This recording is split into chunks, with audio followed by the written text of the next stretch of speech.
जय मसीह की। स्वागत है आपका भक्ति वचन में। आज एक नई पुस्तक दूसरे थिस्सलुनीकियों की पत्री को शुरू करने जा रहे हैं। अभी हम पहली थिस्सलुनीकियों का अध्ययन कर चुके हैं, आपने शायद देखा होगा। और अगर आप इस दूसरी थिस्सलुनीकियों के विषय को देखोगे तो इसका विषय भी पहली पत्री जैसा ही है, करीब करीब एक जैसा है।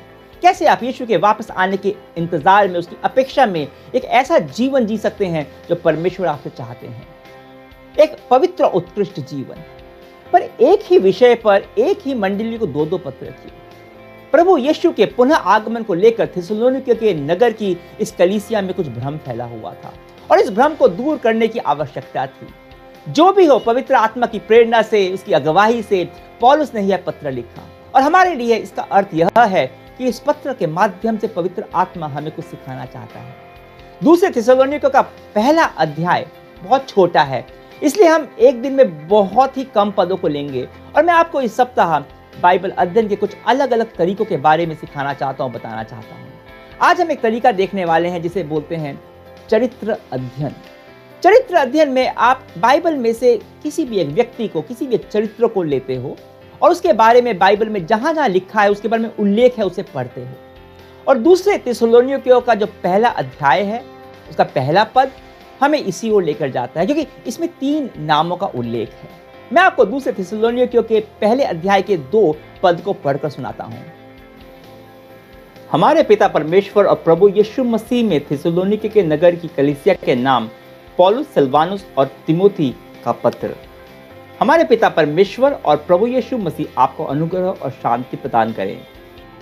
अगर आपने पहली थिस्सलुनीकियों के अध्ययन का पहला एपिसोड देखा होगा तो आप जानते होंगे कि थिस्सलुनीके के नगर की मंडली को लिखे ये दोनों पत्र पौलुस के सबसे व्यक्तिगत, सबसे अंतरंग, सबसे आत्मीय पत्र थे।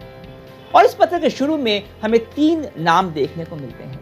अब जैसा कि आपको मैंने अभी बताया, बाइबल अध्ययन करने का एक तरीका है चरित्र अध्ययन करना। किसी भी चरित्र को लीजिए और जहां जहां बाइबल में उसके बारे में लिखा है उसे पढ़िए और प्रश्न पूछिए कि उसके जीवन से मैं क्या क्या सीख सकता हूं। पूछिए कि उसे क्या ऐसे पाठ मेरे को मिलते हैं जिससे मैं मेरे यीशु मसीह में जीवन और बेहतर होगा। हो सकता है कई बार आपको जो पाठ सीखने को मिले वो सकारात्मक हो, आपको समझ में आएगा कि किस तरह से आप यीशु मसीह के पीछे अच्छे से चल सकते हो। और कई बार आपको यह सीखने को भी मिलेगा कि आपको क्या नहीं करना है। अब यहाँ शुरू में 3 नाम ही दिखाई देते हैं, पौलुस, सिलवानुस और तीमुथी या तीमुथियुस। अगर हम पौलुस का चरित्र अध्ययन करना शुरू करें तो बहुत सारे दिन निकल जाएंगे, इसलिए हम उसके चरित्र के एक छोटे से परंतु महत्वपूर्ण हिस्से को देखेंगे। प्रेरितों की किताब में हम देखते हैं कि पौलुस एक फरीसी था, एक यहूदी धर्मगुरु जो यीशु की मंडली को सता रहा था। और दमस्क नगर की मंडली को सताने के लिए वह जा रहा था जब रास्ते में उसे पुनः जीवित हुए यीशु मसीह के दर्शन हुए और उसके जीवन में प्रकाश आ गया और जीवन ही बदल गया और उसके जीवन की पूरी दिशा बदल गई। मंडली को सताने वाला पौलुस ये यीशु का सुसमाचार सुनाने लग गया। उसका सबसे बड़ा प्रचारक, उसका सबसे बड़ा शिक्षक बन गया। और पौलुस के इस परिवर्तन से हमें यह समझ में आता है कि कोई भी व्यक्ति कभी भी पूरी तरह से बदल सकता है। परमेश्वर ऐसा करने में सक्षम है। पर आज पौलुस के चरित्र के केवल एक छोटा से अंश को हम देखेंगे और वो है उसके आसपास के लोगों को। कौन थे उसके आसपास के वो लोग जो उसके जीवन में थे, किस तरह के लोग थे वो। इस पद में हमें पौलुस के अलावा 2 और नाम दिखाई पड़ते हैं, सिलवानुस और तीमुथियुस। और हम इन लोगों के बारे में बात करेंगे। पर ये लोग हमें याद दिलाते हैं कि पौलुस के जीवन में 4 प्रकार के व्यक्ति थे। उसके जीवन में मेंटर्स थे, सहयोगी थे, मित्र थे और विरोधी थे। मैं इन चारों तरह के व्यक्तियों के समूह पर जल्दी से जल्दी बात करना चाहूंगा। पर सबसे पहले हम बात करते हैं सहयोगियों के बारे में, क्योंकि सिलवानुस और तीमुथियुस जिनका नाम यहाँ पे दिया हुआ है वो पौलुस के सहयोगी ही तो थे। ये लोग वो थे जो लोग पौलुस के साथ मिलकर प्रभु की सेवा करते थे। सिलवानुस यरूशलेम की कलीसिया का एक विश्वासी था। पहली बार पौलुस और सिलवानुस का नाम एक साथ प्रेरितों 15 में दिखाई पड़ता है, जब अन्य जातियों के विश्वासियों को लेकर यरूशलेम में एक सभा हुई थी। और फिर हम दोनों को एक साथ सेविकाई करते हुए देखते हैं, साथ में सेवा करते हुए ही नहीं पर एक साथ हम उत्पीड़न सहते हुए भी देखते हैं, सतावट सहते हुए देखते हैं। फिलिपियों की जेल में उनको एक साथ बंदी देखते हैं कि कैसे वो जेल में बंद आराधना कर रहे थे। एक साथ दोनों कई मंडलियों की स्थापना की दोनों ने। पौलुस के पत्रों से समझ में आता है कि सिलवानुस उसका विश्वास योग्य साथी था। और पौलुस तीमुथियुस के विश्वास में अपना पुत्र कहता है।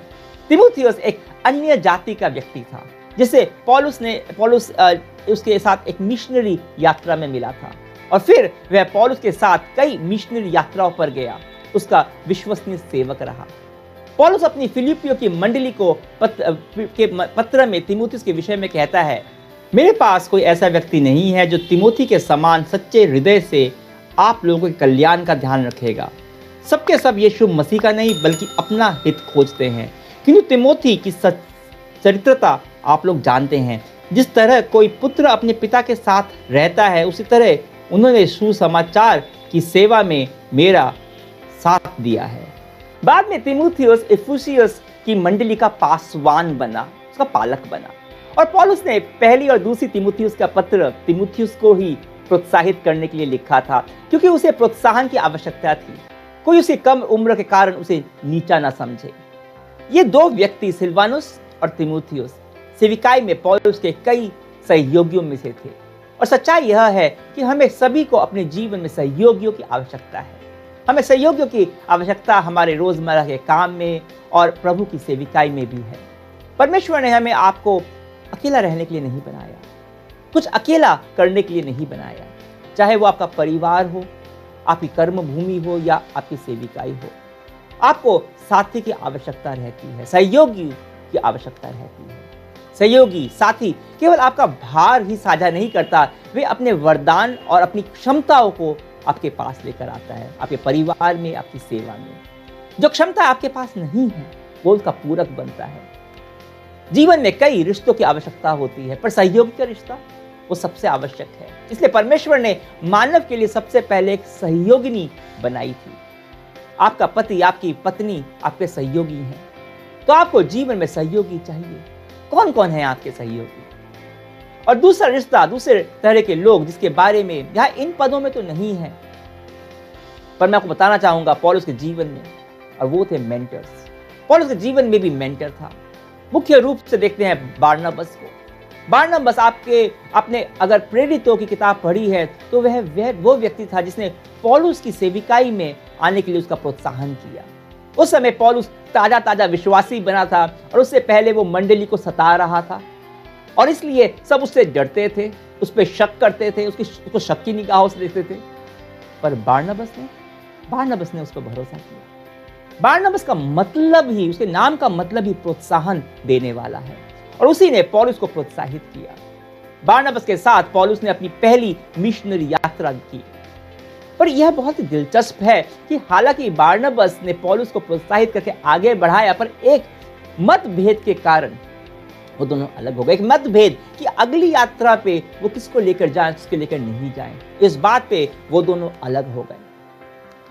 और यह हमें याद दिलाता है कि आप हमेशा अपने मेंटर्स के साथ नहीं रहते हो, आप जीवन में आगे बढ़ जाते हो, और यह आपके लिए अच्छा है और मेंटर के लिए भी सही है। मेंटर के लिए इसलिए अच्छा है क्योंकि अब उसके पास समय है कि वो अपना समय दूसरे किसी व्यक्ति में निवेश कर सकता है, और आपके लिए अच्छा है कि आप उसकी छत्र छाया से बाहर निकलकर स्वतंत्र हो जाते हो सकता है कि आपके जीवन में जो बुलाहट है, आपका जो बुलावा है परमेश्वर से, आपके मेंटर का जो बुलाहट है वो अलग अलग हो, और अगले पड़ाव पर हो सकता है आपको उस मेंटर की नहीं किसी और मेंटर की आवश्यकता हो। आप एक ही मेंटर के साथ चिपके नहीं रह सकते, ये बाइबल सम्मत नहीं है। कभी ना कभी आपको स्वतंत्र होना होता है, आगे बढ़ना होता है। पौलुस के जीवन में तीसरे तरह के जो लोग थे, हमने बात की अभी सहयोगियों की, मेंटर की, और तीसरे तरह के जो लोग थे वो थे दोस्त, मित्र। प्रेरित की किताब में हमको देखने को मिलता है प्रिसिला, अकीला, अपोलोस इत्यादि, ये सब पौलुस के दोस्त थे। कभी कभी मिला करते थे, थोड़ी समय हो सकता है साथ मिलकर सेवा भी करते थे, और उसके बाद वो अपनी अपनी सेविकाएं में। मैंने कई लोगों को देखा है वो केवल मतलब के लिए दोस्ती करते हैं। जब तक एक साथ काम कर रहे हैं, एक दूसरे की जरूरत है, तब तक दोस्त, उसके बाद कोई मतलब नहीं। अगर आप मेरे काम में कुछ योगदान नहीं दे रहे हो तो मेरे को आपसे कोई भी सरोकार नहीं है। और यह रवैया जीवन में असंतुलन पैदा करता है, क्योंकि आपके दोस्त वे लोग होते हैं जिनका जिनका हृदय आपके साथ मेल खाता है। हो सकता है आपकी सेविकाई अलग अलग हो, आपकी सेविकाई अलग अलग स्थान पर हो, पर आपका हृदय एक दूसरे से मेल खाता है। आप उनसे बात कर सकते हो, अपने हृदय का जो बोझ है उनके साथ बांट सकते हो। वो आपके लिए प्रार्थना करते हैं, आप उनके लिए प्रार्थना करते हो। वो आपके जीवन को और व्यापक बनाते हैं। इसलिए पौलुस के भी सेवा में कई सारे दोस्त थे, और पौलुस के जीवन में उनकी सेविकाई में लोगों का एक चौथा समूह भी था। चौथा समूह वो क्या था, किनका था? वो था विरोधियों का। तीमुथियुस के दूसरे पत्र में पौलुस लिखता है, सिकंदर सुनार ने मेरे साथ बहुत अन्याय किया है, प्रभु उसको उसके कर्मों का फल देगा। तुम भी उससे सावधान रहो, क्योंकि उसने हमारी शिक्षा का बहुत विरोध किया है। कुछ लोग ऐसे भी थे पौलुस के जीवन में जो कुछ समय उसके सहयोगी रहे, पर बाद में उसके विरोधी बन गए। जब मैं पौलुस को अपने विरोधियों के बारे में बात करते हुए पढ़ता हूँ, तो मैं पाता हूँ कि वह विरोधियों द्वारा पहुंचाई गई चोट और कष्ट को स्वीकारने में पूरी तरह से ईमानदार था। वो झटक नहीं देता था। वो कभी ये कहने से हिचकिचाता नहीं था कि फला व्यक्ति ने मेरे को दुख पहुंचाया है।